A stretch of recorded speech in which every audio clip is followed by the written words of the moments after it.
Welcome to DNS news channel. ఈరోజు నేను ఒక ప్రత్యేకమైన ఒక ఎక్స్క్లూజివ్ వార్త వచ్చింది. నేను చూద్దాం. దాని ముందు ఒక చిన్న తెలంగాణ జానపద గేయాన్ని నేను ఆలపిస్తాను, వినండి. గోసి కొంగాడేసి కాలు గజ్జ కట్టి టప్పు సంక పెట్టి ఊరు ఊరు తిరిగి పోరు పాట వాడి ఊరు ఊరు తిరిగి పోరు పాట వాడి ఈ ఎవని పాలయ్యిందిరో తెలంగాణ ఎవడేరుతున్నాడు రో తెలంగాణ ఎవడి పాలయ్యిందిరో తెలంగాణ ఎవడేరుతున్నాడు రో తెలంగాణ. రైట్. నేను ఈరోజు ఈ పాట ఎందుకు వాడినా అంటే తెలంగాణలో ఏం జరుగుతుంది, తెలంగాణలో ఆంధ్ర పెత్తనమైంది, తెలంగాణ జరిగేటువంటి వ్యాపారాల్లో సుమారుగా 70% ఆంధ్ర వాళ్ళయే. అవి అక్రమ మైనింగ్ వ్యాపారం కానీ, అక్రమ ఇసుక వ్యాపారం కానీ, అక్రమ ఇటుక బట్టీల వ్యాపారం కానీ, అటు కార్పొరేటు స్కూళ్ళు కానీ, కార్పొరేటు వైద్య మన కార్పొరేటు హాస్పిటల్స్ కానీ, ఇవన్నీ తెలంగాణ జరిగేటివన్నీ ఆంధ్ర బడా బాబుల కన్సర్న్లో జరుగుతున్నాయి. అతను వీళ్ళను ప్రేరేపిస్తున్నది ఎవరు, వీళ్ళని ప్రోత్సహిస్తుంది ఎవరు? మొన్నటి మొన్న తెలంగాణ ప్రభుత్వంలో ఆంధ్ర మీడియా జోక్యం చేసుకుంది. పాపం తెలంగాణ కోసము తృణంగా తన మంత్రి పదవిని కూడా బయలుపెట్టినటువంటి కోమరెడ్డి వెంకట మీద బురద జల్లలేదా మీరు? కొంచెమన్నా సిగ్గు శరం ఉందా మీకు ఆంధ్ర వాళ్ళకు? మేము తెలంగాణ తెచ్చుకున్నదే నీళ్లు నిధులు నియామకాల కోసం. తెలంగాణలో ఆంధ్ర పెత్తనమైంది. నేను అడుగుతున్నా, యావత్ తెలంగాణ ప్రజలారా, తెలంగాణ యువకులారా, ఒకసారి ఆలోచించండి. ఆంధ్ర వాళ్ళు ఎక్కడ వ్యాపారం చేసినా చేసుకొనివ్వండి. ప్రజాస్వామ్యంలో భారతదేశంలో ఎక్కడికి ఎవరన్నా వెళ్ళి వ్యాపారం చేసుకోవచ్చు.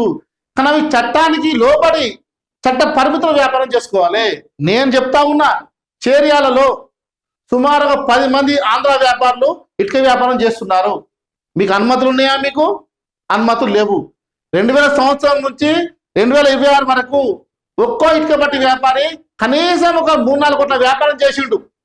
26 సంవత్సరాల్లో ఒక ఇటుక బట్టి వ్యాపారి కనీసం ఒక 100 కోట్ల వ్యాపారం చేసిండు.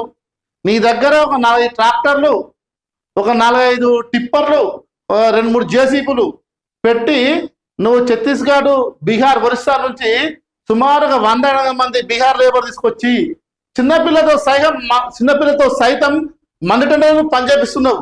కొంచెమైనా సిగ్గు శరం ఉందా నీకు? నేను అడుగుతున్నా, నీకు పిల్లలు లేరా? నీ పిల్లలను మండుటెండలో నీ పిల్లలు కూడా అలాగే నువ్వు పనిచేపిస్తావా? దీనిపై గతంలో 2-3 సార్లు మేము ఎంఆర్ఓ గారికి కంప్లైంట్ చేయడం జరిగింది, 2-3 సార్లు మేము వార్త చేయడం జరిగింది. ఆయన ఇప్పటి వరకు స్పందించని రెవెన్యూ యంత్రాంగం సంబంధించినటువంటి ఏదో ఉందో వాళ్ళంతా ఏం స్పందించలేదు. నేను అడుగుతా ఉన్నా, ఈరోజు అక్రమంగా మద్దూరు మండలం సలాక్పూర్ గ్రామం ఊరు పక్కనే ఆ రోడ్డు కానుకున్నటువంటి ఊరు పక్కనే సుమారు ఒక 2 ఎకరాలలో సలాక్పూర్ చెరువు నుంచి మట్టిని తీసుకొచ్చి ఆ డంప్ చేసిర్రు. 6 నెలల నుంచి అందరు తెలిసి ఈ విషయం. ఏమైంది? ఏసీబీ గారు వచ్చారు, వాళ్ళని మట్టి ఎటు తీసుకుపోతే ఇక్కడనే ఉండాలని చెప్పాడు, సీజ్ చేశారు. అంత వ్యవహారం అంతా బాగానే ఉంది. మొన్న ఏమైంది? మొన్న సిబి గారు ట్రాన్స్ఫర్ అయ్యారు, సంక్రాంతి ఆడిస్ వచ్చినాయి. ఇదే అదునుగా భావించి ఇటుక పట్టి వ్యాపారులు అక్కడున్న మట్టిని రాత్రి 11 గంటలకు స్టార్ట్ చేస్తే సుమారు 10 టిప్పర్లు, 1 ఇటాచ్ తోటి మార్నింగ్ వరకు సుమారు ఒక 500 ట్రిప్పుల మట్టిని తీసుకుపోయి అక్రమాన్ని ఇటుక పట్టి నువ్వు పోసుకోలేదా? నేను అడుగుతా ఉన్నా, నేను ఖబర్దార్ ఆంధ్ర వ్యాపారులారా, ఆ మట్టి ఎవరిది? సలాక్పూర్ చెరువు నువ్వు తవ్వినవా? మీ తాత తవ్విండా? చెరువులో ఉన్నటువంటి సారవంతమైన మట్టిని పేద ప్రజలు పొలాల్లో వేసుకుంటే పంట దిగుబడి బాగా వస్తుంది, మా ప్రజలు బతుకుతారు. ప్రజల పొలాల్లో వేసేటువంటి మట్టిని తీసుకుపోయి నువ్వు నీ బట్టి కాడ పోసుకున్నావు. మా మట్టి, బట్టికి కావాల్సిన నీరు ఎవరిది? మా నీళ్లు. బట్టి కావాల్సిన కట్టె ఎవరిది? బట్టి పెట్టి కట్టే మా తెలంగాణ కట్టే. ఆ ఉనుక ఎవరిది? మాది. మా నీళ్లు, మా నిధులను తీసుకొచ్చి ఇక్కడ నువ్వు వ్యాపారం చేసి 100 కోట్ల వ్యాపారం చేస్తున్నావు. నువ్వు ఎంతవరకు ఇది సమంజసం? దీనిపై అధికారులు ఇంతవరకు స్పందిస్తలేరు. ఎందుకు? ఇందులో ఇటుక బట్టి వ్యాపారంలో అధికారుల వాటా ఎంత? నేను చెప్తా, నెక్స్ట్ ఎపిసోడ్లో చెప్తా. నేను అంటే మీకు తెలియకుండానే, అధికారం తెలియకుండానే ఇటుక బట్టి వ్యాపారం జరుగుతుందా? ఇటుక బట్టి వ్యాపారులకు సహకరిస్తున్న రాజకీయ నాయకులు ఎవరు? డేటా నాయకులు ఉన్నది. గత ప్రభుత్వంలో ఉన్నటువంటి 2 సార్లు బీఆర్ఎస్ మధ్య ఉన్నటువంటి ఎమ్మెల్యే గారి ఎవరికి ఎంత డబ్బులు ఇచ్చిర్రు? లో లోకల్లో ఉన్నటువంటి చోటా మోటా లీడర్లు ఒక ఇద్దరు లక్షల్లో డబ్బులు వసూలు చేసిర్రు ఆంధ్ర వ్యాపారి దగ్గర. వ్యాపారం నేను చెప్తా నెక్స్ట్ ఎపిసోడ్లో. ఆ విషయం మాకు తెలియదా?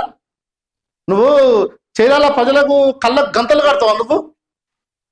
నువ్వు ఆ ఊళ్ళో పోతుంటే భయంకరంగా టిప్పర్లు ఓబులాపురం మైనింగ్ లో ఎలాగైతే టిప్పర్లు 100 టిప్పర్లు ఒకదానికి ఎట్లా బండి వెనక బండి కట్టి 16 బండ్లు కట్టి ఏ బండ్లతో కొడుకో నైజాము సరుగలోరా అన్నట్టు నువ్వు నీ 10 టిప్పర్లు వరుస పోతుంటే రోడ్డు మీద కుక్కలు అడ్డం వస్తాయి, జంతువులు అడ్డం వస్తాయి, పశువులు అడ్డం వస్తాయి, చిన్నపిల్లలు వృద్ధులు ఎవరు అడ్డం వచ్చినా కూడా ఒక భయప్రాంతానికి గురి చేసి నువ్వు టిప్పర్ నడపట్లేదా నువ్వు? నేను చెప్తున్నా అంటే సంక్రాంతి తర్వాత చేర్యాలో ఉన్న ఇటుక బట్టీలలో ఏ బట్టి నుంచి కూడా ఒక్క ఇటుక కూడా బయటకు పోకుండా చూసే బాధ్యత మేము తీసుకుంటాం. దీనికోసము మీరు నడిపించుకోండి ఇటుక బట్టీలు. ప్రభుత్వం నుంచి అన్ని రకాల పర్మిషన్లు కానీ తీసుకొని నడిపించుకోండి. మీరు అక్రమంగా ఇటుక బట్టి నడపట్లేదా? మీరు తెలుసు, అధికారులు తెలుసు, అధికారుల వాటా ఎంత, ప్రభుత్వం ఉన్నటువంటి రాజకీయ నాయకుల వాటా ఎంత తెలుసు మాకు. నేను చెప్తున్నా అంటే ఇకనైనా మీరు మానుకోండి. మా చేర్యాలలో, జనగామ, సిద్దిపేటలో ఈ ఆంధ్ర గుండాగిరి, ఆంధ్ర అక్రమ ఈ మైనింగ్ వ్యాపారం కానీ, ఇటుక బట్టల వ్యాపారం కానీ బంద్ చేయండి అని బాజాబ్తా బంద్ చేయాలని నేను ఈ వేదిక నేను చెప్తా ఉన్నా మీ అందరికీ.